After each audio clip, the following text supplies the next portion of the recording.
Mathieu Bock-Côté. Il représente un segment très important de l'opinion publique. Richard Martineau. Tu vis sur quelle planète? La rencontre. Je regarde ça et là, je me dis, mais c'est de la comédie. C'est hallucinant. La rencontre. Bock-Côté. Martineau. Alors, Mathieu Bock-Côté, qui je souligne, une nouvelle chronique fort intéressante. Je trouve que c'est une excellente idée du Journal de Montréal. Tous les dimanches, Mathieu, sa page à lui, c'est un Québécois à Paris. Puis d'ailleurs, c'était drôle parce qu'en première page, tu t'écrivais sur Éric Zemmour et en première page, on voyait la Tour Eiffel avec ta photo. C'était l'homme qui dérange la France. Et je me suis dit, ah bon Dieu, on parle de Mathieu Bock. Non, on parlait d'Éric Zemmour. Quoi que tu déranges la France aussi, hein, je le vois, là. Quand j'ai vu la couverture, pendant le moment, j'ai mal compris. Là, je me suis dit, mon Dieu, j'espère que je dérange pas à ce point-là. Mais donc, la chronique portait évidemment sur Éric Zemmour, c'est-à-dire en ce moment, puisque mentalement, la saison des présidentielles est commencée en France en ce moment, je me disais que c'était une bonne manière d'aborder le sujet puisque tout le monde en parle un peu. J'ajoute que la question Zemmour en ce moment est en train d'enflammer les esprits. Il y a des candidats de gauche qui cherchent en ce moment une manière d'interdire sa candidature d'une manière ou de l'autre, le rendre inéligible. Il a fait un meeting à Nantes samedi, si je ne me trompe pas, qui a été rassemblement, qui a été attaqué par des antifas, des milices antifas particulièrement violentes. Et quand l'AFP a raconté les événements, alors que les antifas ont attaqué les policiers, puis il y a pas eu les gens pour Zemmour n'étaient pas particulièrement dans la bataille, eh ben l'AFP a raconté une bataille, des heurts, des affrontements entre les pros et les anti-Zemmour. Hein, comme quoi, quelquefois, même les agences de presse les plus cotées, les plus renommées, décrivent les événements en falsifiant les événements puis en créant un réel alternatif. Donc, c'est des fabricants de fake news qui se font passer pour des gens qui font une espèce de journalisme objectif. Ça en est assez gênant, en fait. Mais donc j'ai fait la chronique là-dessus parce que je pense, on en parlait l'autre fois, c'est le sujet en ce moment qui suscite les passions. C'est plusieurs se demandent de ce qui vient troubler la présidentielle. À droite, on se dit mais comment se positionner par rapport à lui. Donc d'un côté, certains le diabolisent, d'autres cherchent à voir à quels affects il répond dans la population. Donc d'une semaine à l'autre, que ce soit politique ou non, je chercherai à avoir des événements qui me semble-t-il peuvent nous intéresser chez nous en y ajoutant, en cherchant des décrypter un peu pour les lecteurs du journal. Non, je trouve que c'est une excellente initiative. J'ai lu ça avec grand plaisir. D'ailleurs, tu as une chronique et à côté, tu as des petites brèves aussi concernant la France. Et Mathieu, il est toujours pas candidat officiellement, là. Faut le dire, là. Zemmour, là, c'est pas... On l'appelle le presque candidat ces temps-ci. Donc, tu vois un peu l'idée. La rumeur veut qu'il s'annonce début novembre. D'autres rumeurs veulent qu'il s'annonce en décembre. Donc, c'est ce qui est certain, cela dit, c'est que la rumeur de sa candidature a créé une espèce de dynamique politique. En ce moment, dans la plupart des sondages, il devance Marine Le Pen. Dans la plupart des sondages, dans tous les sondages, il devance le candidat de la droite classique. Dans la plupart des sondages, il se retrouve donc au deuxième tour. Donc, on voit venir au deuxième tour Macron-Zemmour, avec deux idées de la France très contradictoires, deux idées de la France très contrastées. Donc, ce pays qui est habité par une grande passion politique. Il faut voir à quel point, pour les Français, la politique a une place centrale dans l'existence. Chez nous, les élections, ça nous intéresse 2 semaines avant le vote, puis encore. Alors que ici, 6 mois avant la présidentielle, ça devient, dans les milieux qui se piquent un peu d'intérêt pour la vie publique, c'est le sujet. Et là, chacun y va de son calcul, chacun y va de son analyse. Et c'en est assez fascinant de voir à quel point on est devant une nation hyper politique, en fait. C'est une nation qui se définit par son... Mais en même temps, c'est une nation aussi avec des partis qui n'ont pas peur d'être radicaux, là, que ce soit la gauche sous Mélenchon, qui est très, très à gauche, la droite d'Éric Zemmour, tandis qu'ici, tu sais, ici, on est tous, on se pile ses pieds comme au centre, au centre. Tous les partis se ressemblent un petit peu, là. On a une culture politique assez consensuelle chez nous. Hein. C'est une culture politique qui, sauf quand la question nationale nous a véritablement polarisés. Mais aujourd'hui, la vie parlementaire est assez centriste, bien que, avec l'émergence de la question identitaire, le contraste entre d'un côté les nationalistes et de l'autre côté le PLQS, ce contraste est de plus en plus marqué. Mais en France, je dirais, ce qui est fascinant, c'est que quel que soit le sujet, ça devient matière à débat. C'est pour ça que je faisais une petite, dans les 3 brèves que je faisais dans la chronique, j'évoquais les fameuses chaînes d'infos. Tu sais, chez nous, on a des chaînes d'information, on a LCN, on a RDI, qui racontent l'actualité. Mais ici, dans les chaînes d'infos, il y a des plateaux de débat tout le temps. tout le temps. Et il y en a des bonnes, des bonnes émissions de débat, d'autres moins bonnes. Mais ce qui est fascinant, c'est qu'il y a cette exigence de décrypter l'actualité à partir d'une reconnaissance de la diversité des points de vue. C'est-à-dire, quel que soit le fait qui se présente à nous, il y a différentes manières de l'aborder, de le raconter, de le mettre en récit dans la vie publique.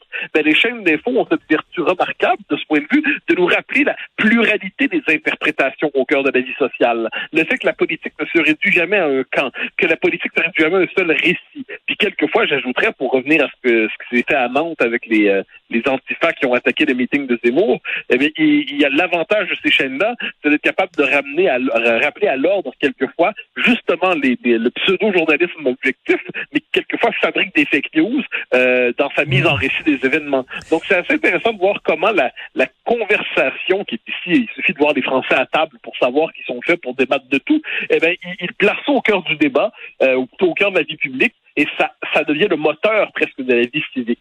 On va revenir, si tu veux, au Québec. D'ailleurs, un peu plus, on n'avait pas de chronique de Mathieu Bock-Côté ce matin parce que tu avais oublié le changement d'heure en France. C'était ce week-end. Oui, qui est décalé d'une semaine par rapport à chez nous, je crois. OK, donc c'était... D'ailleurs, il y a toute une discussion un peu partout là, en disant est-ce qu'on devrait encore continuer cette tradition-là de changement d'heure? Il y a beaucoup de gens qui disent non, on devrait avoir une heure, puis on la change pas, puis ça vient de finir. Mais ça, c'est une autre chose, parce que je veux parler d'un autre débat pas mal plus intéressant et croustillant, le patron d'Air Canada qui va prononcer une conférence à Montréal in English only. Oui, voilà, dans ce pays bilingue où le gouverneur général peut parler, ne pas parler français, être bilingue, langue amérindienne et anglais. Et bien, dans ce pays bilingue où finalement, qui est un pays, je veux dire, le Canada, c'est un pays bilingue de langue anglaise, les grandes institutions qui se faisaient un devoir relatif depuis Trudeau, qui est bon, Dieu sait que j'ai pas de tendresse pour Trudeau, mais il a cherché pendant un temps à imposer le bilinguisme officiel à la tête du Canada. Eh bien, tout ça aujourd'hui, puisque la menace souverainiste est partie, puisque dans les faits, le Canada connaît une mutation démographique majeure qui fait que le fait français y est marginalisé partout, même au Québec, eh bien, on ne fait même plus de concessions symboliques aux Français. Ça va tout va se passer en anglais. C'est comme ça. Quelle est la norme de ce pays dans lequel nous évoluons? Et moi, ce qui me frappe, c'est à quel point les Québécois sont incapables, me semble-t-il, de tracer faire le lien entre les différents points qui arrivent dans l'actualité. Ce ne sont pas des faits divers à travers ça. C'est fondamental ce qui arrive. C'est que fondamentalement, on considère que le français est devenu une langue optionnelle. C'est la langue qu'on va utiliser pour que les indigènes francophones parlent entre eux, mais sur le fond des choses, ce n'est plus du tout la langue du pouvoir au Canada. Et même au Québec, même à Montréal, on considère désormais qu'on peut s'en passer. J'y vois quand même à la fois un affront, une injure et un révélateur.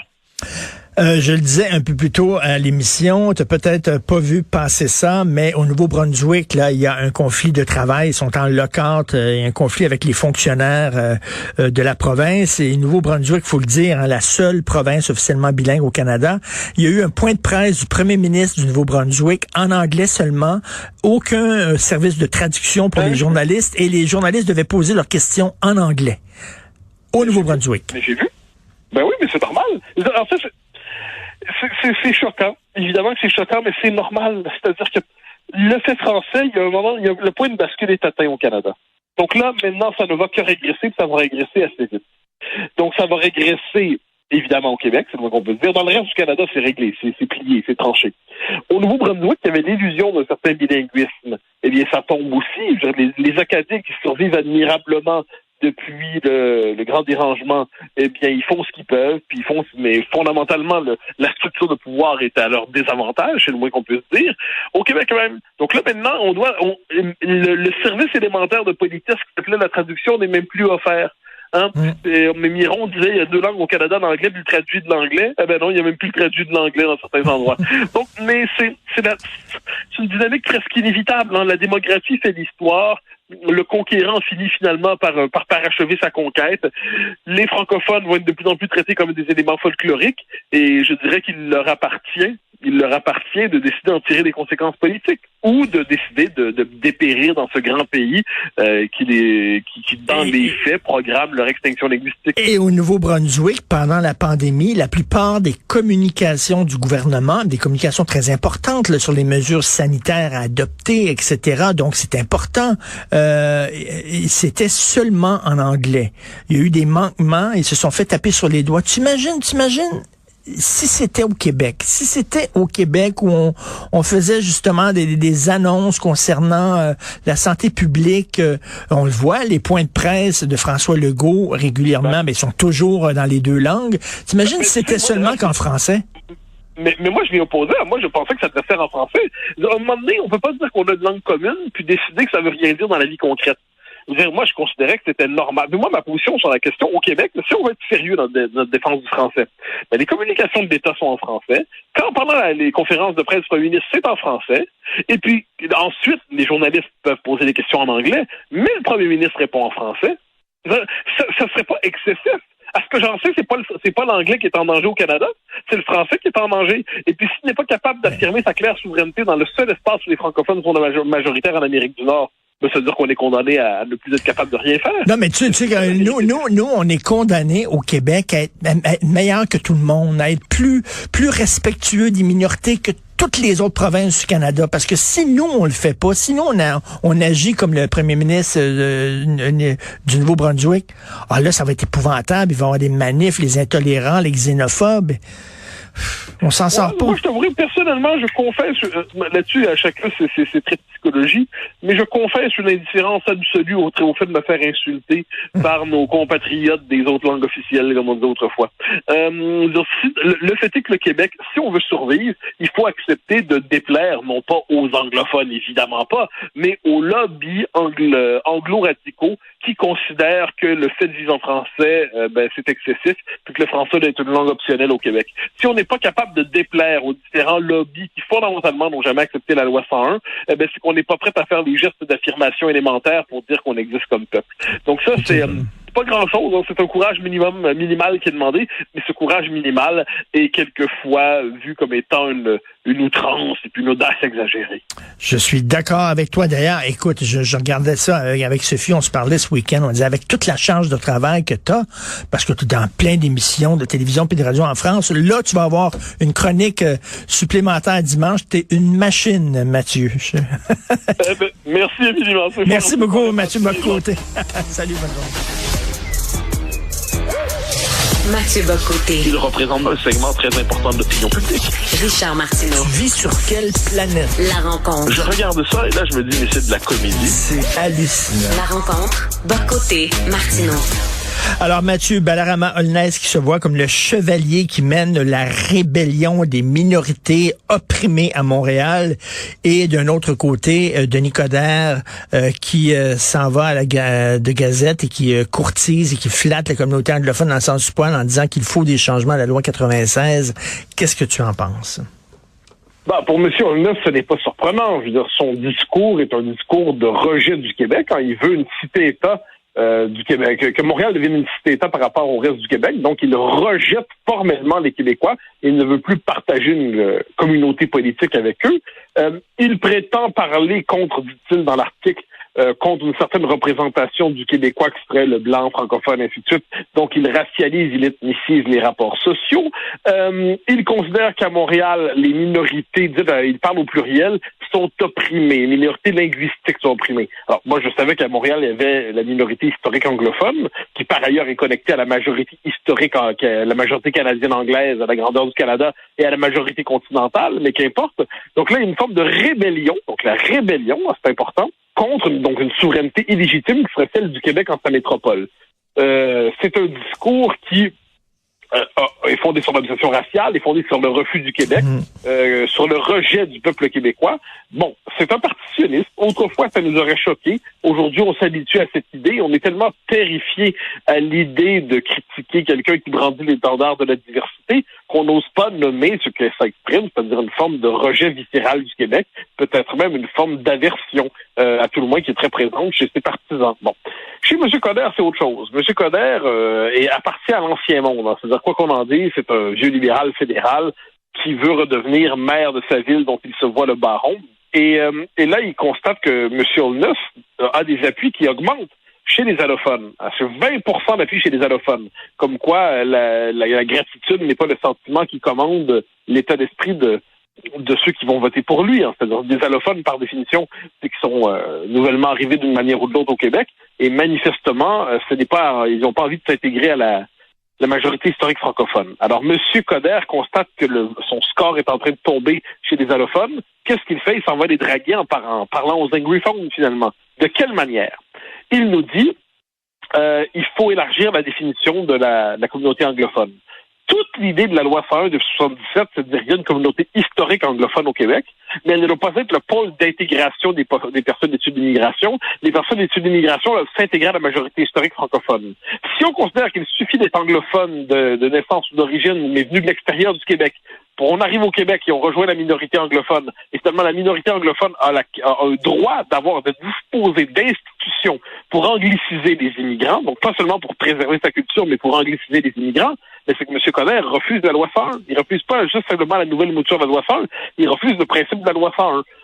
Donc c'est pas très agréable de voir tout ça. On regarde le portrait dans des circonstances, et c'est l'effacement programmé d'une manière ou de l'autre de la référence au Québec dans toutes les campagnes. Et moi, je pense que M. Coderre, comme Mme Plante, appartiennent à certains égards au Québec d'hier. C'est-à-dire, M. Holness incarne, hélas, l'avenir de la métropole. Ses idées progressent. C'est lui qui réussit à fixer désormais certains horizons idéologiques. Les gens se définissent en partie, au moins à partir de son discours. On regarde tout ça ensemble et on se dit, la résistance est faible. Pendant ce temps-là, le gouvernement du Québec, qui vit dans un monde parallèle, se dit, on va rien faire d'essentiel finalement. On va augmenter les seuils d'immigration. On va laisser le cégep anglais. On ne fera pas le cégep français, j'entends. On va tout faire ça. Donc, c'est une forme de démission maquillée derrière une forme de ce qui se présente comme un respecter les Montréalais, mais qui est en effet un rejetons les Québécois. Mais c'est fou tout ce temps qu'on passe à vouloir défendre la minorité anglophone, alors que les études le démontrent encore une fois. Un unilingue anglophone a moins de difficultés à se trouver une job à Montréal qu'un unilingue francophone. C'est un fait, ça. Oui, il peut même diriger Air Canada en passant. Hein. Ben oui. Mais c'est quand même, c'est pas un détail, ça. Donc, mais c'est fascinant parce qu'on est obligé de faire un travail de décryptage du vocabulaire utilisé dans l'actualité pour restaurer les droits du réel. Les droits du réel, c'est quoi? C'est qu'à Montréal, puis au Québec en général, le français sont dans une situation très précaire. À Montréal, il est en train de perdre son rapport de force politique et linguistique et démographique. À Montréal, les francophones sont de plus en plus traités comme une minorité agaçante qui impose des codes illégitimes, puis qui justement, il faudrait se rebeller, la rébellion de M. Holness. Bon. Et là, autrement dit, on vit médiatiquement dans un monde parallèle, un monde déformé, un monde falsifié, un monde idéologisé. La réalité, elle, nous échappe, et pourtant, elle est ressentie par tous. Nous sommes expulsés symboliquement et politiquement de notre métropole. Parce que là, les méchants, ce sont les francophones, parce qu'on est la majorité. On vit dans une société où on en a que pour les minorités, et là, on ne voit plus les Québécois francophones comme une minorité au sein du Canada, mais comme une majorité au Québec. Et on n'aime pas les majorités, on défend les minorités. Oui, puis j'ajoute une chose, il faut quand même revenir sur terre, là, c'est-à-dire que le Québec, les francophones en Amérique du Nord sont structurellement minoritaires. Dans le Canada, nous sommes structurellement minoritaires. Au Québec, nous sommes démographiquement majoritaires pour l'instant, mais la logique du pouvoir fait en sorte que quand les francophones, par exemple, on le voit, expriment des préoccupations linguistiques aujourd'hui, il est de plus en plus vu comme légitime le fait de diaboliser, d'assimiler au fascisme, à l'extrême droite, au racisme, à la suprématie blanche, le simple désir de rester maître chez nous, hein, c'est la belle formule de 62. Bon, devant ça, j'ai l'impression que nos élites capitulent un peu. Nos élites, finalement, veulent nous habituer à accepter cette nouvelle situation plutôt que lutter contre cette mise en minorité programmée des francophones. Mais Mathieu, est-ce que ça viendrait à l'idée de quiconque de blâmer les Japonais d'être majoritaires au Japon, ou de blâmer les Espagnols d'être majoritaires en Espagne, ou de blâmer les Italiens d'être majoritaires en Italie? Non, mais voilà, c'est que là, on est dans cette époque, finalement, qui frappe des légitimités des peuples chez eux, et plus particulièrement le peuple québécois, parce qu'en plus, c'est un peuple faible. Quoi qu'on en dise, je l'aime, mon peuple. Dieu sait que j'y suis attaché. Mais nous sommes faibles, globalement. D'abord, faibles politiquement. On dispose pas de la pleine souveraineté. faible culturellement. Notre culture n'a pas la capacité d'attraction, pas parce qu'elle n'est pas bonne, mais parce que l'avantage démographique et culturel en Amérique du Nord est au service de l'Empire américain. Et nous sommes quelquefois, disons-le, faibles de caractère. On se laisse humilier, on se laisse insulter, on se laisse expliquer qu'on est trop chez nous. Et puis on dit toujours, on a peut-être été trop loin, on a peut-être été un peu raciste, finalement, on a peut-être été un peu xénophobe. On intériorise le procès qu'on fait de nous régulièrement comme s'il s'agissait d'un procès naturel, d'un procès légitime. Et on essaie de voir à quel moment il va y avoir un déclic. Je dirais, il y a eu tout le retour de la question linguistique depuis 1 an et demi au Québec, 1 an et demi, 2 ans, donc ça comme ça. Et là, on sent que tout ça ne va pas donner tant de choses que ça. Et surtout, on voit que le gouvernement Legault est sur une politique d'immigration qui est complètement irresponsable, alors que le gouvernement Legault, c'est l'expression du nationalisme québécois de gouvernement aujourd'hui. Donc, qu'est-ce qu'on fait devant ça? Il y a de quoi quelquefois être assez triste devant. Et la démission de nos élites, la démission du devoir, par exemple, la démission de certaines élites qui se disent tellement ouvertes et tellement urbaines et branchées, la démission des artistes, le silence assourdissant des artistes dans ce débat-là. C'est fou. Non, mais en fait, moi, je pense qu'on est d'un côté devant une forme d'agressivité idéologique qui se réclame de l'antiracisme mais qui, dans les faits, n'est rien d'autre qu'un rejet du Québec. Et de l'autre côté, de la faiblesse d'un peuple qui se croit fort et qui ne se rend pas compte qu'il est en voie d'effacement historique. Donc, on est dans cette situation-là. Demain, en chronique, je reviendrai sur ce thème de l'abandon des élites en donnant quelques exemples. Mais pour moi, ça m'apparaît central, l'abandon de nos élites. Nos élites se disent, leur fonction aujourd'hui, ce n'est plus d'assurer appelons ça la capacité de se perpétuer du peuple québécois historiquement, politiquement, c'est d'amener le peuple québécois à accepter ce qu'il juge inévitable, c'est-à-dire notre mise en minorité, notre perte de pouvoir politique, et plus encore à nous rééduquer, nous rappeler les vertus de ce qu'ils appellent le vivre ensemble pour nous amener à accepter dès maintenant cette espèce d'effacement programmé. Bon, et programmé, j'entends, par les institutions, programmé par la nature même de notre appartenance au Canada, programmé par des choix politiques insensés de nos élites. On voit ça, puis on se dit il faut résister, mais nos élites manquent manifestement et de caractère et de lucidité, finalement retournent leurs dernières énergies contre leur propre peuple. Oui, tout à fait. On voit une élite qui est en train de trahir son peuple, qui se dissocie de son peuple. Ça, je trouve ça dangereux, je trouve ça inquiétant et triste à la limite. J'ai très hâte de te lire là-dessus, cher Mathieu. Tu as vu Bellarama Holness qui a donné une entrevue à la presse puis il dit que tu es le chevalier anti-immigrant puis tout ça. C'est complètement faux. C'est totalement faux. Ce sont des insultes habituelles qu'on sert pour discréditer quelqu'un. Dire je suis pas anti-immigrant un instant. C'est complètement loufoque. Je demande qu'on accueille en fonction de nos capacités d'intégration et que l'intégration se fasse à la majorité francophone. Ça, apparemment, c'est anti-immigrant aujourd'hui. C'est délirant, mais on voit, quand il utilise ce propos, ça nous en dit beaucoup sur l'état d'esprit de cet homme et de ceux qui le rejoignent. Pour eux, simplement vouloir exister comme peuple, c'est anti-immigrant. Bon, merci de l'info, c'est intéressant. Merci Mathieu Bock-Côté, on se reparle demain. Eh oui, c'est l'événement de novembre foudroyant avec Elix. Ah ouais? Ah oui, avec des offres électrisantes comme l'Internet sans illimité à seulement 65 $ par mois et plein d'autres offres durant tout le mois de novembre. Certaines conditions s'appliquent. Vidéotron.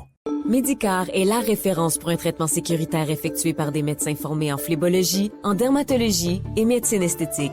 Pour des conseils personnalisés et un accès à des technologies de pointe, confiez votre peau aux experts de Médicare. Trouvez la clinique de votre région à médicare.com.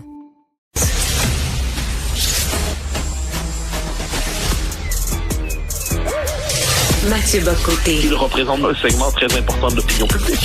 Richard Martineau. Tu vis sur quelle planète? La rencontre. Je regarde ça et là, je me dis, mais c'est de la comédie. C'est hallucinant. La rencontre. Bock-Côté. Martineau. Écoute, Mathieu Bock-Côté, il y a une publicité du Conseil de l'Europe concernant le voile, le hijab, qui fait énormément jaser en France. Parle-nous-en, s'il te plaît. Ouais, alors voilà, ça vient du Conseil de l'Europe, qui est une organisation intergouvernementale qui veut faire une campagne de promotion sous le signe de la lutte contre la discrimination, pour l'inclusion, pour la diversité. Et qu'est-ce qui est placé au cœur de cette publicité? Donc, il y a le hijab, le voile islamique, avec 2 slogans. Le hijab, c'est la beauté. Et ensuite, le hijab, c'est la liberté.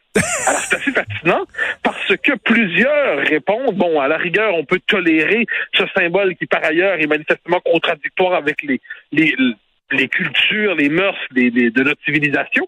Mais, imaginons. Mais là, non, on retourne l'argument et on dit non, le hijab, c'est la liberté. Le hijab, donc là, on voit cette espèce de double argument qui est présenté. Le premier, c'est qu'on nous dit c'est une pièce de vêtement comme une autre. On le voit dans les publicités du Conseil de l'Europe.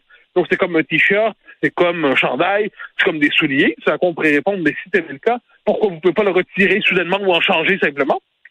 Et deuxièmement, on nous dit, c'est l'affirmation de mon authenticité, de ma valeur personnelle, de qui je suis vraiment comme personne. Donc là, c'est une forme d'affirmation individualiste du hijab, alors qu'on sait que c'est un symbole communautariste qui vise à marquer à la fois la présence d'un certain islam conquérant dans l'espace public, pas tout l'islam, mais l'islam des islamistes.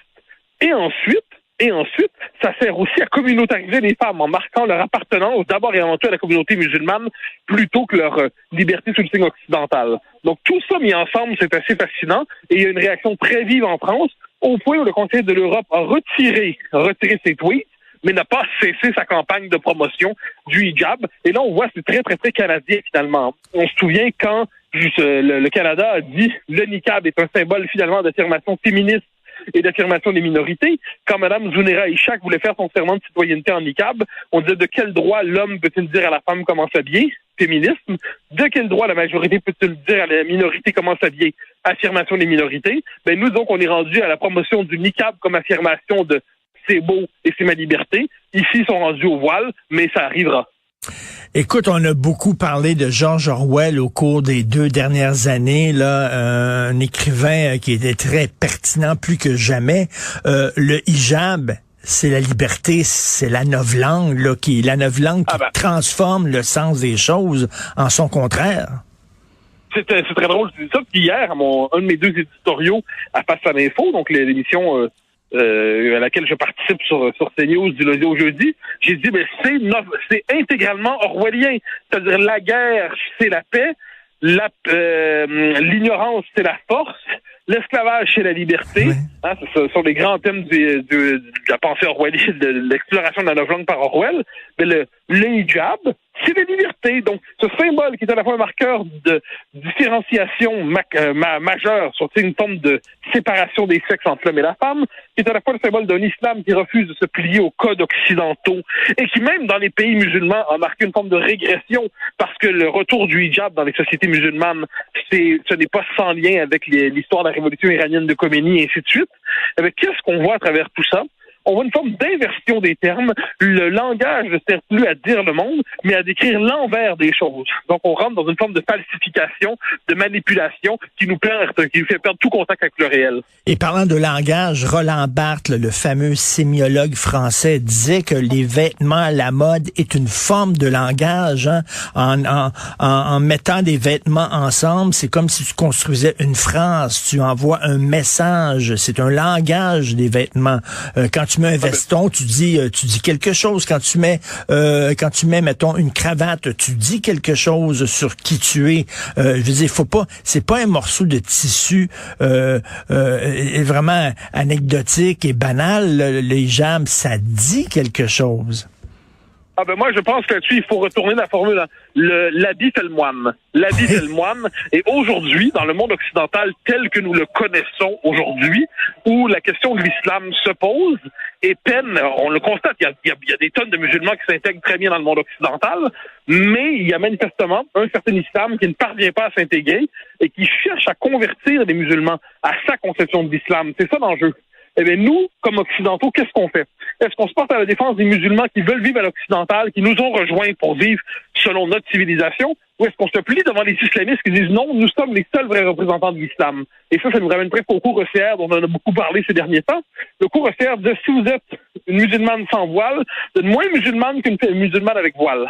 Donc, on voit que nous-mêmes, nous cédons à cette idéologie, puis le Conseil de l'Europe est là-dedans aussi. Parce que le Conseil de l'Europe dont on parle en ce moment, qu'est-ce qu'il nous dit? Il nous dit le voile, on s'en empare comme symbole de diversité et de liberté. Donc, c'est parce que ça heurte et ça choque nos sociétés qu'il faut le mettre de l'avant pour nous éduquer à la diversité, pour nous éduquer à l'autre, pour nous amener à changer nos représentations de la société, pour nous forcer à nous ouvrir à ce qui peut nous agacer ou nous nous embêter. Donc là, on voit comment une forme d'alliance entre le multiculturalisme et l'islamisme, encore une fois. Écoute, Mathieu, il y a une expression québécoise que tu connais bien, pouce mais pouce égal. C'est-à-dire que, supporter le voile, écoute, l'accepter sur la place publique, j'irai pas jusqu'à l'interdire là, pour tout le monde et tout ça sur la place publique. Bon, OK, on va vivre avec. Mais comment, le pouce mais pouce égal, viens pas me dire que le hijab, c'est la liberté. Hey. Mais là, c'est que là, tu dis l'essentiel. Les Occidentaux ont des sociétés libérales. Donc, on peut tolérer ça. Tolérer, c'est-à-dire accepter. Ça veut pas dire apprécier, ça veut pas dire aimer. Ça veut dire, c'est le même, OK. Donc, c'est la position, d'ailleurs, de la plupart par rapport au hijab, on peut en être certain. Mais là, on veut renverser les codes. On veut non seulement nous amener à l'accepter, mais à le célébrer. Et qui ne le célèbre pas est probablement islamophobe. Là, l'inversion complète du réel est achevée et les institutions publiques de nos sociétés ont pour fonction de nous convertir à accepter une certaine version de l'islam qui est une version assez militante et conquérante, qui n'est pas tout l'islam, mais qui est un islam qui s'implante aujourd'hui et qui veut imposer ses règles davantage qu'accepter les codes culturels des sociétés occidentales. Ce que je comprends pas dans ce message-là, c'est qu'on est dans une société qui est obsédée par les victimes, OK, Mathieu? Et pour moi, la victime, c'est la femme qui est emprisonnée en Iran ou dans d'autres pays islamistes parce qu'elle ne veut pas porter le voile. On devrait penser à cette femme-là, les femmes qui se battent pour ne pas porter le voile. Non, la victime, c'est toujours la victime de l'homme blanc hétérosexuel phallocentrique occidental. Ça, il faut voir qu'il y a un méchant structurel, ontologique, c'est le blanc occidental, c'est comme ça. Puis il y a la victime, c'est la victime de cette personne-là. À l'extérieur de la civilisation occidentale, ce serait du néocolonialisme que de nous soucier du sort des femmes là-bas. Et puis là, on va même quelquefois retourner l'argument de manière un peu perverse en disant, c'est ça. Donc vous voulez comme en Arabie Saoudite, vous voulez imposer des vêtements aux femmes. Donc, en Arabie Saoudite, on les force à se voiler. Ici, on les force à se dévoiler. Et là, une forme de retournement de la question de la liberté. Mais là, c'est à ce moment-là qu'on verse dans une forme de relativisme fou. Puis auquel on peut répondre un instant. L'instrumentalisation de nos libertés pour accommoder et rendre service, finalement, à des idéologies qui veulent nous asservir, donc l'islamisme, en s'appropriant nos libertés, il faut être capable à un moment donné de dire non, la farce est terminée. Mais il faut encore une fois détricoter cette espèce de novlangue dans laquelle on est pris et puis qui nous empêche de nommer la réalité des choses et de voir simplement que 2 + 2 = 4 ou encore que le voile n'est pas un symbole des libertés. Mais quand je vois des publicités comme ça, j'ai toujours cette image dans la tête du geôlier iranien qui va voir la femme qui ne veut pas porter le voile dans sa cellule et qui lui dit « Regarde, Fatima, pourquoi tu ne veux pas porter le voile, Fatima? Regarde, même le Conseil de l'Europe dit que le voile, c'est la liberté. » Non, mais ça en dit beaucoup sur la capitulation philosophique et mentale des sociétés européennes. Oui. Nos civilisations ont capitulé devant ça parce qu'elles sont tellement hantées par le sentiment de leur culpabilité coloniale, post-coloniale et ainsi de suite, qu'on s'est dit finalement tout ce qui émane de nous est mauvais et tout ce qui émane de l'autre est bon. Dès lors, si le voile devient le symbole de l'autre, on va accepter de se plier à la signification du voile prêté par les islamistes. Et puis, on va se dire, c'est finalement le symbole de la liberté. Puis, on va se faire, en fait, imposer l'islamisme au nom de la démocratie libérale. Ça, c'est ce qu'on appelle une société qui est à la fois qui est capitulée mentalement et qui est paralysée philosophiquement. Alors, j'invite les gens à aller là, sur Google et à taper justement le voile, c'est la liberté, Conseil de l'Europe et regarder cette publicité-là qui est vraiment hallucinante et surréaliste. Merci beaucoup, Mathieu. On se reparle demain. Bonne journée. Bye. Bye bye. Comment on appelle ça un nouveau sandwich au poulet croustillant fait par des experts du sandwich Subway? Avec de la poitrine de poulet assaisonnée sans saveur artificielle, un enrobage doré et croustillant et fraîchement préparé juste pour toi. Chez Subway, on appelle ça le sandwich. Voici le tout nouveau régalo au poulet croustillant à seulement 3,99 $. Seulement chez Subway pour un temps limité. Subway, mangez frais. Fraîchement préparé pour votre commande. Pour un temps limité dans les restaurants participants. Mathieu Bock-Côté. Il représente un segment très important de l'opinion publique. Richard Martineau. Tu vis sur quelle planète? La rencontre. Je regarde ça et là, je me dis, mais c'est de la comédie. C'est hallucinant. La rencontre. Bock-Côté. Martineau. Alors Mathieu qui a publié une photo absolument magnifique sur sa page Facebook, une rue de Paris le soir, c'est très ombragé, Mathieu est là avec un chapeau et le col relevé de son manteau. C'est un croisement de Dick Tracy et le prêtre dans L'Exorciste. Super photo. Alors qu'est-ce que tu choisis, Dick Tracy ou le prêtre dans L'Exorciste, Mathieu? Sachant que je plonge dans les enfers de la pensée folle qui cherche aujourd'hui à anéantir notre civilisation, peut-être suis-je finalement le prêtre dans L'Exorciste. Mais alors, si tu mets le prêtre dans L'Exorciste, est-ce que tu veux sortir le démon de Michael Rousseau? non, en fait, tout simplement, mais j'aimerais bien le confesser, cet homme. Mais non, alors c'est assez particulier ce qu'on a vu. En fait, c'est que ce qui m'a frappé, c'est le rapport décomplexé de cet homme à son sentiment de supériorité par rapport aux Québécois, à Montréal, à la langue française. C'est-à-dire, voilà quelqu'un qui ne parvient pas à comprendre qu'on lui demande de fonctionner en français, qui ne se rend pas compte qu'il est méprisant et qui exprime une forme de souveraineté, de mépris rhodésien, pour le dire avec un mot d'hier, mais qui s'applique aujourd'hui, qui nous redit « speak white » à sa manière, et puis qui plus encore le dit, il faut le dire, à Zappa, le journaliste qui lui pose la question. Pourriez-vous reposer votre question en anglais pour être certain de bien y répondre? Non, mais c'est le speak white adressé aux domestiques. Petit personnel, voudriez-vous, s'il vous plaît, parler anglais? Parce que sinon, je vous comprends pas, j'ai quand même pas le temps d'apprendre à comprendre correctement les questions du pays où je m'installe et où je dirigerai quelque chose. C'est une scène qui, pour moi, était atroce, mais parce qu'elle est révélatrice. C'est pas un événement isolé qu'on a vu là. C'est une tendance qui se révèle. C'est-à-dire, quand Balarama Holness nous dit « Je me révolte au nom des anglophones opprimés à Montréal », quand la gouverneure générale n'a pas à parler français, quand de plus en plus de figures publiques considèrent que le bilinguisme doit céder le pas au multiculturalisme, donc le français doit redevenir une forme de langue accessoire, secondaire, optionnelle, et quand le PDG d'Air Canada dit ça sans gêne, c'est que c'est une tendance lourde qui se dévoile, confirmée par la démographie à la grandeur du Canada, la démographie au Québec, la démographie à Montréal et à Laval. Tout ça mis ensemble, c'est un portrait effarant. Et là, c'est comme si hier, ça s'affirmait de manière décomplexée, sans même imaginer un instant qu'il pouvait avoir un problème par rapport à ça. Peut-on blâmer un enfant de prendre un bonbon si on met le bol de bonbons devant lui? Le problème est-il Michael Rousseau qui ne parle pas français à Montréal ou un système qui permet aux gens de vivre, de travailler, d'obtenir des services sans parler un mot de français? Ah ben ça, les deux éléments. Hein. C'est-à-dire que je pense qu'effectivement, Michael Rousseau n'est intéressant que parce qu'il est révélateur d'une dynamique lourde. Ben oui. Si c'était une anecdote, bon, on s'en ficherait un peu, des anecdotes, il y en a de tous les bords, de tous les côtés. Mais là, c'est que c'est un révélateur. C'est un symptôme. Mais par ailleurs, il y a quelque chose dans son comportement personnel qui fait penser à Donald Gordon, oui, c'est ça, dans les années 60, je crois, début 60, au temps du CN, qui disait « Il n'y a pas assez de Canadiens français compétents pour que je puisse les nommer sur mon conseil d'administration. » Donc, il y avait quelque chose, je ne sais pas si c'est du mépris ou une absence totale de contact avec les codes élémentaires de la société québécoise. Parce qu'il faut être déconnecté du Québec longtemps pour oser dire quelque chose comme ça. Donc, j'alterne entre l'ignorance absolue, ce qui est quand même pas un conseil pour un dirigeant, ou une véritable arrogance, un véritable mépris.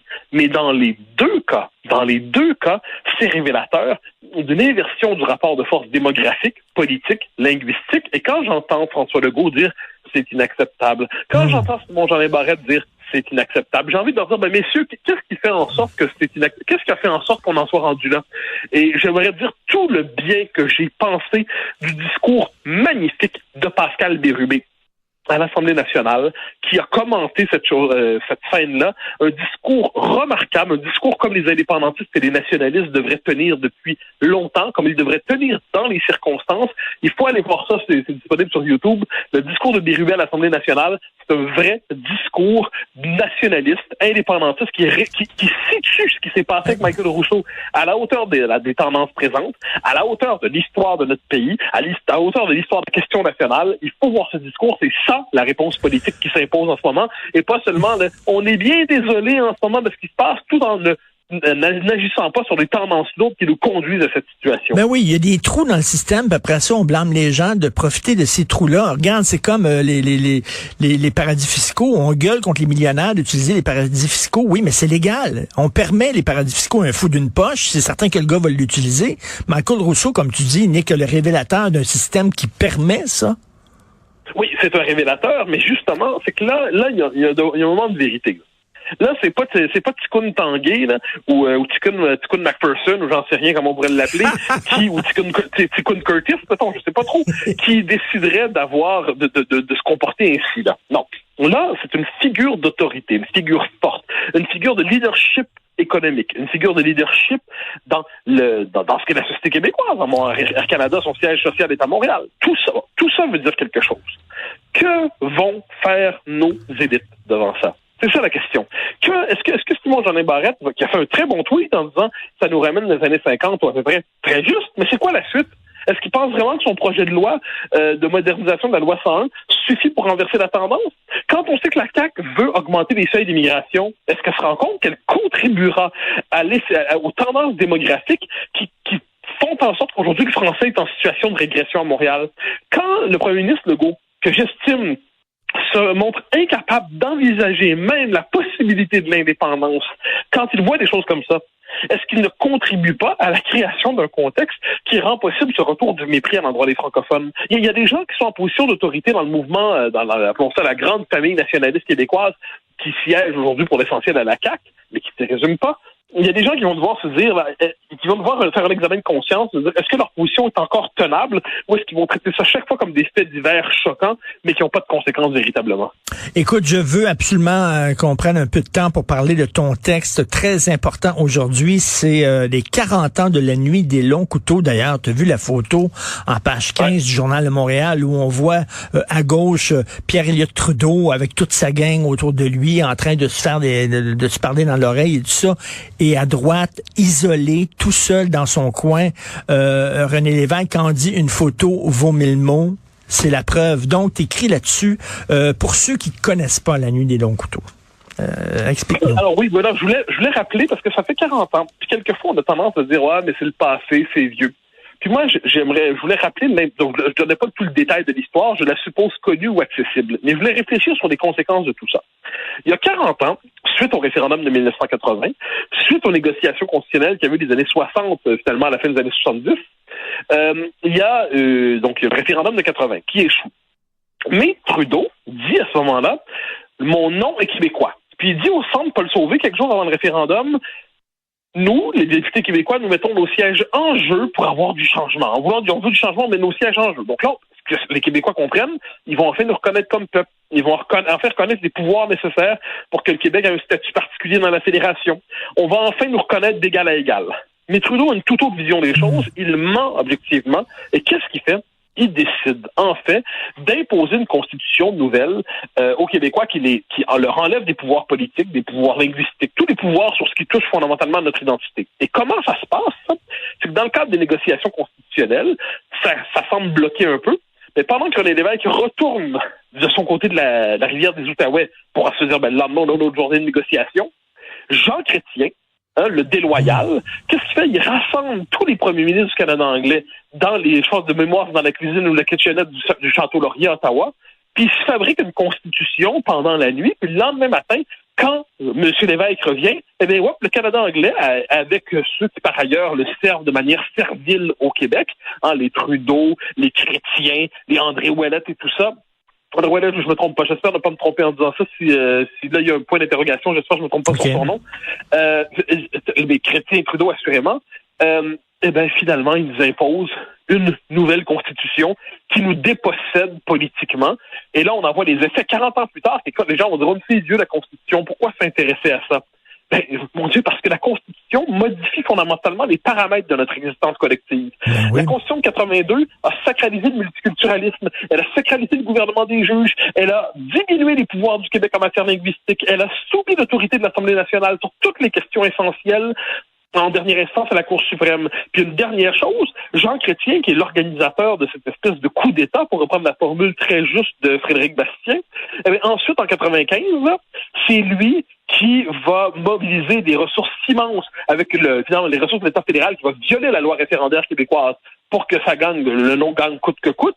C'est lui qui, après ça, va faire le plan B, qui va être un plan de diabolisation du nationalisme québécois. Puis c'est lui qui va faire la loi C-20, qui va chercher à verrouiller par Ottawa, notre droit d'autodétermination. Donc, c'est une séquence historique qu'on doit garder à l'esprit parce que pour comprendre comprendre aujourd'hui notre espèce de diminution nationale, notre impuissance collective, le fait qu'on soit paralysé trop souvent quand vient le temps de défendre nos intérêts fondamentaux, il faut savoir que ce changement constitutionnel-là a fondamentalement changé les paramètres de notre vie collective, donc je crois nécessaire d'y revenir. Ben, tout à fait. C'est un excellent texte. D'ailleurs, j'aime beaucoup cette formule-là de coup d'État. Il faut rappeler, Mathieu, là, que cette constitution-là, qu'on nous a poussé dans la gorge de force, n'a été reconnue par aucun gouvernement au Québec. Même les gouvernements libéraux n'ont jamais reconnu cette constitution-là. Même Couillard rêvait de la signer, mais la constitution canadienne n'est toujours pas signée par le Québec.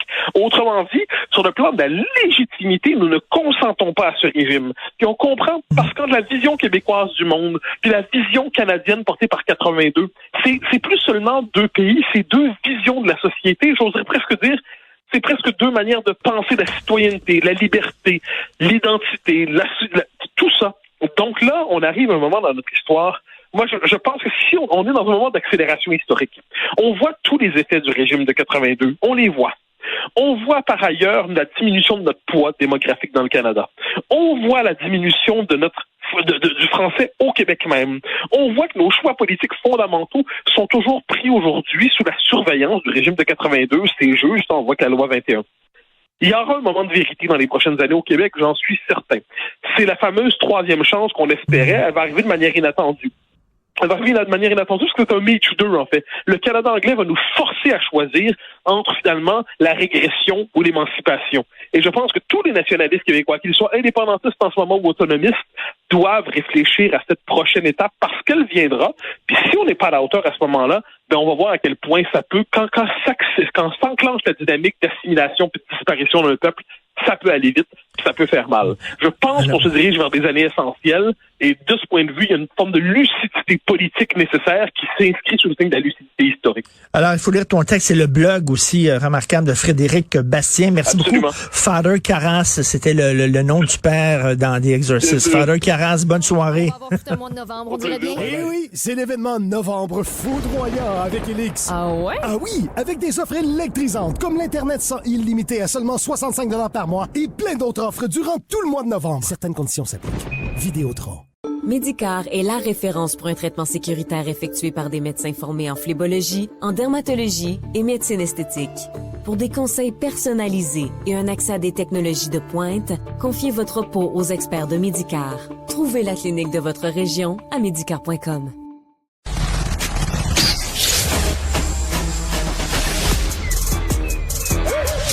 Mathieu Bock-Côté. Il représente un segment très important de l'opinion publique. Richard Martineau. Tu vis sur quelle planète? La rencontre. Je regarde ça et là, je me dis, mais c'est de la comédie. C'est hallucinant. La rencontre. Bock-Côté. Martineau. Écoute, Mathieu, hier, lors de notre échange, tu avais rapidement parlé de la spectaculaire performance de Pascal Bérubé en chambre concernant les propos du PDG d'Air Canada. Tu veux y revenir plus en détail aujourd'hui? Oui, parce qu'ensuite, il a fait une autre intervention devant la presse. Donc, je pense que ça fait des années que les nationalistes québécois, que les souverainistes plus particulièrement, cherchent la bonne manière de parler de la langue. Puis j'entends par là être capable d'en parler de manière affective.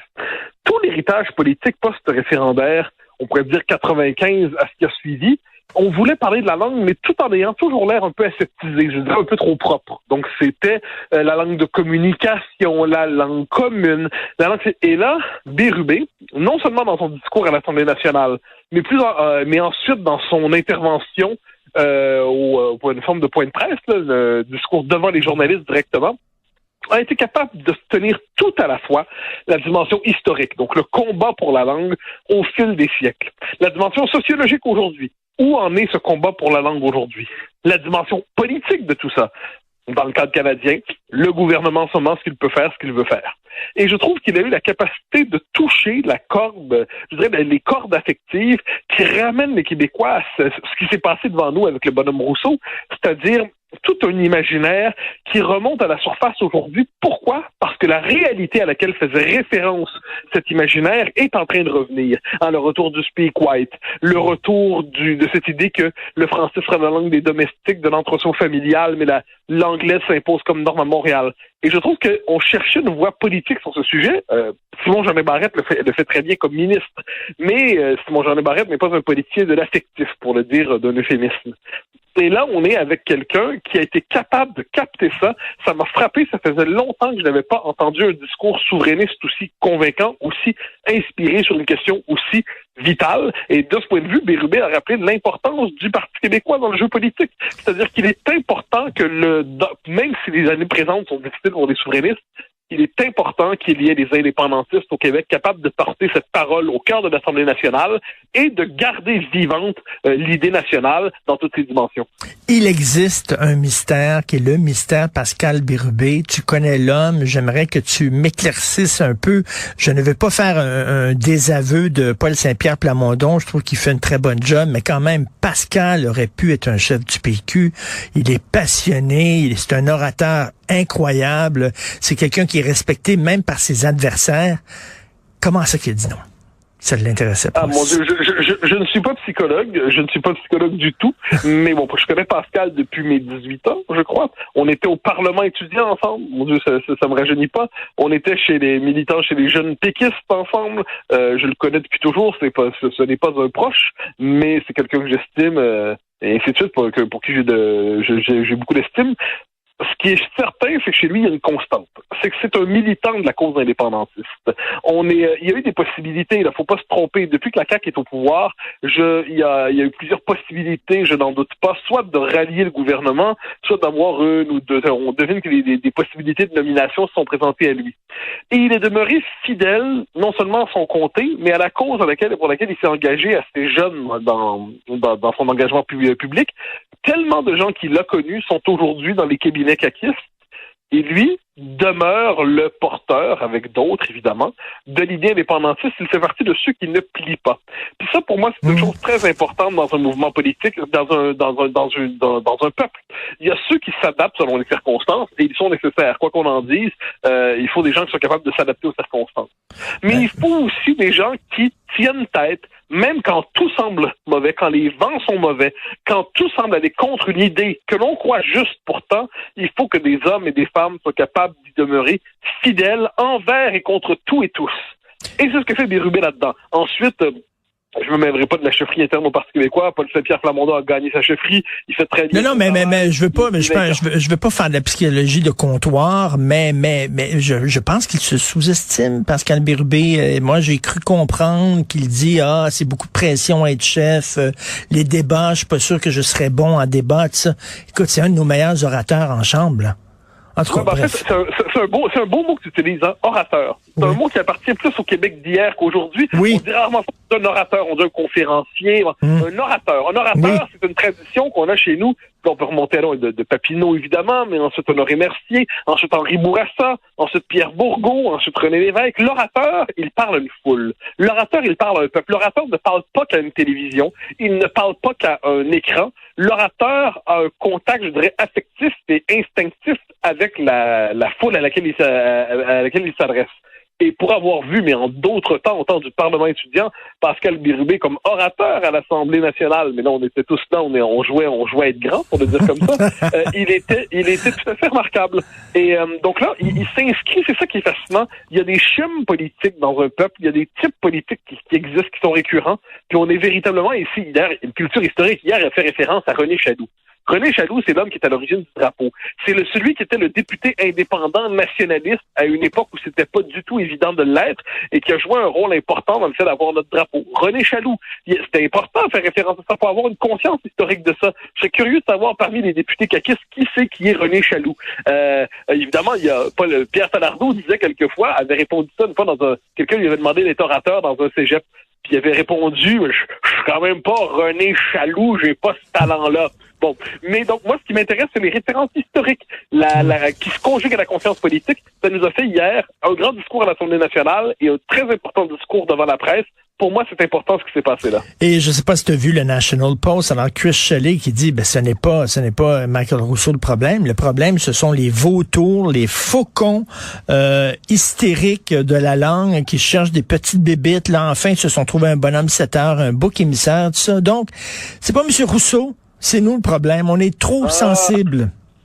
Chris Shelley, mon Dieu Seigneur. Chaque fois que je les lis, chaque fois que je me lis, je me dis voilà jusqu'où on peut tomber. Hein. Voilà la liste. Bon, mais ce qui est intéressant, c'est de voir la réaction de certains anglo-québécois, parce que toute l'opposition des anglophones les plus sonores, la mouvance politique organisée des anglos autour du projet de loi 96, c'était de se présenter comme une minorité dominée. Puis là, il y avait tout le combat pour dire les services en anglais doivent pas être réservés à la minorité historique anglaise, mais à tous ceux qui arrivent ici, puis autrement dit, ils plaident pour un bilinguisme intégral du Québec, font semblant d'être pour le français langue commune, mais dans les faits, ils font tout pour le saper.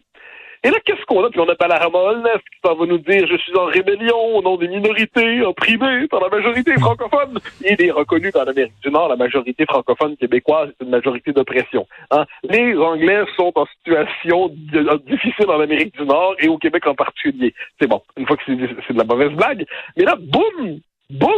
On a Rousseau qui s'en va nous dire finalement non, moi je vais pas parler un mot de français, ça fait 14 ans que je suis ici, je me suis permis. Montréal, c'est à l'honneur de Montréal que de pas forcer des gens à parler de français. D'ailleurs, je peux arriver au sommet de la société sans dire un mot de français, mais pour le dernier réceptionniste, le dernier responsable de je ne sais quelle tâche dite mineure dans l'entreprise, lui, il va devoir être bilingue. Le récit de la minorité opprimée, il vient quand même d'en prendre pour son tout à fait dans les circonstances. Et là, c'est un révélateur. Donc, une crise de panique en ce moment. Il faut lire sur ça le dernier statut de Frédéric Lacroix sur Facebook, il l'a mis aussi sur Twitter. Frédéric Lacroix, c'est ce chercheur indépendant qui a complètement transformé notre lecture de la question linguistique au Québec, qui a fait avec son livre « Pourquoi la loi 101 est un échec », nous a permis de prendre conscience de la situation, qui a véritablement éclairé, je pense, bien les gens qui croyaient que ça allait bien, puis ont lu Frédéric Lacroix, puis ils se sont dit « Merde, manifestement, ça va pas bien ». Eh bien, il a bien analysé cette espèce de crise stratégique dans le discours anglophone au Québec, sur Twitter et sur Facebook. Ça vaut la peine de le lire. Il nous montre bien le grand écart entre ce discours de minorité opprimée, puis dans les faits, on peut être patron d'Air Canada à Montréal, et puis il n'y a pas de souci. Et puis en dernière instance, on n'a pas parlé français, puis on demande même à Zappa s'il peut traduire sa question pour être certain de bien le comprendre. Domestique, parle la langue du maître, s'il te plaît. C'est fascinant. Justin Trudeau n'a toujours rien dit au moment où on se parle. C'est normal, il doit être occupé à s'excuser pour quelque chose qui s'est fait il y a 150 ans, quelque part, mettant... Non, j'ai écrit à la blague, mais non, mais Justin, c'est pas surprenant. Parce que là, c'est un révélateur. Justin Trudeau a nommé Mary Simon, gouverneur général, qui parle pas français. C'est quand même ça l'élément central. Donc, une fois qu'il a fait ça, une fois qu'il a légitimé ça, pourquoi soudainement monsieur déciderait de s'amender, de transformer son point de vue? Il a déjà dit que c'était pas important pour lui de parler français. Il a dit que c'était réglé. Il a dit parler français, non. Le bilinguisme au Canada, c'est parler anglais et une autre langue, une langue autochtone s'il le faut. Demain, peut-être le mandarin, le cantonais, quand sais-je. Autrement dit, il nous a dit que le français n'était plus une langue structurante au Canada. Je le vois bien mal se prononcer sur cette question, mais j'aimerais entendre Mélanie Joly sur ça, non? Ben oui! Savoir, elle qui a porté la question linguistique au gouvernement fédéral. Je serais curieux de savoir. Et supposément qu'elle a fait tellement de bonnes jobs qu'on l'a catapulté ministre des Affaires étrangères tellement elle était bonne aux langues officielles. Alors j'aimerais ça l'entendre là-dessus. Et voilà. Écoute, Parti libéral du Québec et Québec solidaire qui demandent la démission de M. Rousseau. Et écoute, en terminant, demain, bien sûr, à CNews, c'est ton émission, il faut en parler, qu'on peut voir d'ailleurs sur ta page Facebook. Qui tu reçois? Je reçois le journaliste et historien Jean Sevilla, pour qui j'ai grande estime. Et Jean Sevilla vient de publier un livre, Le Dernier Carré, où il s'intéresse à, appelons ça, les derniers combattants des causes perdues. Alors, des gens qui disent, bon, tout est perdu, mais on ne trahira pas la cause fondamentale pour laquelle on s'est battu. Donc là, il a publié un livre collectif. D'ailleurs, je précise, j'ai eu le bonheur d'y signer un petit chapitre, mais ce sera pas l'objet central, ma contribution là-dedans. Donc, ça va être Jean Sevilla, donc à la fois sur ce dernier livre, c'est-à-dire la place de l'honneur dans l'histoire, le refus de capituler, la beauté des causes perdues, disons ça comme ça, bien que la nôtre va gagner. Mais aussi, je vais en profiter pour lui poser des questions sur son œuvre, parce que c'est une œuvre très importante qu'il a fait depuis son livre Historiquement correct à son livre non historiquement incorrect. que dis-je, ensuite sur le terrorisme intellectuel. Donc, il y a toute une réflexion de fond que Jean-Sylvia a menée depuis une trentaine d'années, 20-30 ans, et je vais l'interviewer donc demain dans le cadre de mon émission. J'en suis très heureux. Et il faut pas oublier non plus ta chronique, ta page Un Québécois à Paris, dimanche dans le Journal de Montréal. Merci beaucoup. Bon week-end, Mathieu. Au grand plaisir. Bye bye. Salut.